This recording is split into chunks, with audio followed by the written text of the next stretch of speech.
এর আগের পর্বে আপনারা দেখেছেন আমরা ঘুরতে আসছি পার্কে। তো আজকে দেখাবো যে আমরা পার্কে এসে কি কি খেলাম। তো ফার্স্টেই দেখাচ্ছি আপনাদের আম মাখা। এই আম মাখাটা একদম বাজে, হ্যাঁ ভাই অনেক বাজে। আমি খাইতেই পারি নাই, আমার বোনকে পুরাটা দিয়ে দিছিলাম, কারণ এত বাজে আম মাখা আমি জীবনও খাইনি। আমি ঘরে যেটা বানাই সেটা এর থেকে 1000 গুণ ভালো। তারপরে এই ফুচকা দেখা তো আর লোভ সামলাইতে পারলাম না, দৌড়াইয়া গেলাম ফুচকার কাছে। ভাই ফুচকার কাছে গিয়ে মনটা একদম পুরো চুরমার হয়ে গেছে আমার। আমি হতাশ। এই ফুচকা দেখতে যেরকম, খাইতে তার চেয়েও জঘন্য। মানে মনে হইতেছিল ডাস্টবিনের পানি দিয়ে বানাইছে, এত বাজি স্মেল আসতেছিল। মানে ওই দিন কপালটাই খারাপ ছিল। হয়তো বা ঈদের আগে বেটারা নিয়ে সবকিছু বসছিল, শেষ করতে পারে নাই বিক্রি, আজকে আমাদের পাইয়া দিছে ধরাই। এই যে আমার মামিরে দেখতেই পারতেছেন এক্সপ্রেশন, আমার বোনের এক্সপ্রেশন। আরেকটা প্লেট আমরা নিতে চাইছিলাম, পরে মামি বলছে যে আর নিস না, এগুলো খাওয়া যাবে না, একদমই মজা না। যাই হোক, আমার বোন ছোট মানুষ, ওর কাছে সবই মজা লাগে, হয় অনেক মজা করে খাচ্ছিল। আমার হাজবেন্ড তো মুখের দেখেন কি করছে, সেটা খাবেই না, তার মুখের সামনে নেওয়াই যাবে না। সে আর তার ছেলে যেটা ভালো লাগবে না, মুখের এমন ঝাটকানি মারবে, তাদের আর কেউ দিতে পারবে না।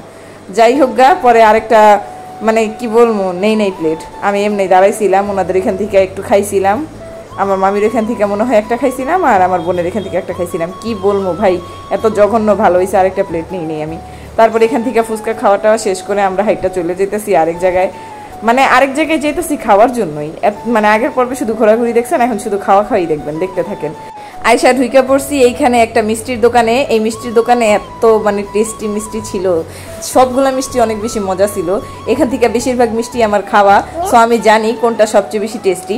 তো আমি ছানার একটা মিষ্টি নিয়ে নিয়েছিলাম, ওইটার কেজি ছিল 750 টাকা। যাই হোক, ওইটা ম্যাটার না, বাট আমি এক পিসই খাইছিলাম, কারণ এখান থেকে চাইলে নিতেই পারতাম, যেহেতু আমরা ওইখানে একটু খাওয়া দাওয়া করার জন্য গেছি। সো আমরা সামান্য 4 জন 4টা মিষ্টি খাইছিলাম, হাফ কেজির মতো হয়েছিল। তো এটা আমরা খেয়ে দিয়ে বের হয়ে পড়ছি। তানিশা যেটা নিছিল সেটা অনেকই মানে খারাপ ছিল, দেখতে বড় ছিল বাট খাইতে ভালো ছিল না। তো ওরটা থেকে অর্ধেকটার বেশি আমিই খাইছি, অর্ধেকটাও খাইতে পারেনি ছোট মানুষ। তারপরে কোকা কোলা নিছিলাম, ওইটা খাইতে খাইতে চলে যাইতেছি আমাদের বাসার জন্য। এই দেখেন আমার বোনের হাতে আম্মা খাটা এখন আছে, মানে এত বাজে হয়েছিল, পুরাই জঘন্য। তো এটাই ছিল আমাদের খাওয়া দাওয়ার ঘোরাঘুরি।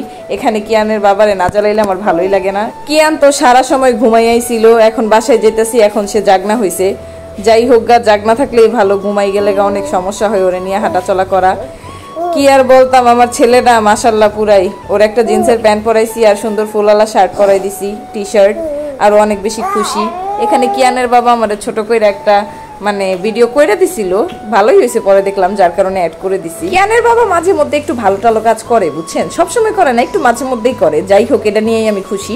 ঘোরাঘুরি করলাম, খাওয়া দাওয়া করলাম, এখন বাসায় চলে যাব। আমাদের ব্লগটি যদি ভালো লেগে থাকে অবশ্যই লাইক কমেন্ট শেয়ার করে দিবেন, ফলো করে দিবেন, সাবস্ক্রাইব করে দিবেন। সবাই ভালো থাকবেন, আল্লাহ হাফেজ।